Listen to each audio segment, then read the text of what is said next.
But first, Dan Andrews has just released a statement defending his decision to attend a Chinese Communist Party military parade in Beijing. And I've got to give you a spoiler alert, it's every bit as convincing as you would expect. It begins like this, and I quote, "I was invited to Beijing for the 80th anniversary of China's victory over Japan in World War II. Ah, yes, the old, they invited me defence. Because when Beelzebub invites you for cocktails in hell, well, etiquette demands that you accept. It's not my fault I was associating with the world's worst people. They invited me. Honestly, my kids used to come up with better lines than that." And then came the justification.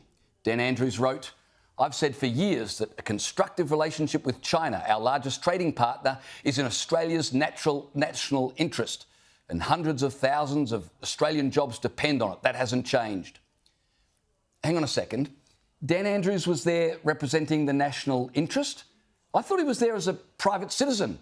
You can't have it both ways. Frankly, that statement creates more confusion about exactly what Dan Andrews' role at the parade was.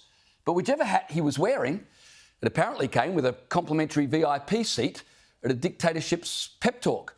Next, he tries the distraction tactic. He writes, "It was a chance to meet and engage with regional leaders like former New Zealand Prime Ministers John Key and Helen Clark, Malaysian Prime Minister Anwar Ibrahim, and of course, Chinese President Xi." Don't you love how he throws in a couple of Kiwi Prime Ministers to try and distract from the dictators? Although some would argue Helen Clark is not much of a distraction from the dictators. But nothing screams perfectly normal company like name-dropping John Key to camouflage the fact you were clinking glasses with Xi Jinping and Vladimir Putin. Why was I consorting with the president of Iran just days after it was revealed Iran was launching attacks in Australia against Australians? Look over there, Helen Clark. Honestly. Then came the big concession. We also shared an official photograph. Yes, Dan, yes, you did. You posed for a family portrait with all the worst people on the planet. But in fairness, the lighting was excellent.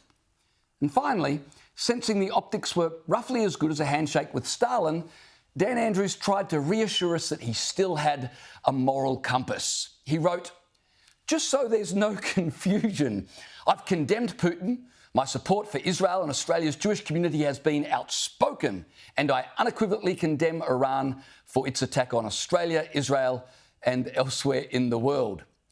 Wonderful. He condemns dictators and terrorists on Tuesday, then lines up for selfies with them on Wednesday. In Dan's world, evil is bad, unless it rays out a red carpet and provides you with dumplings. You know it makes sense.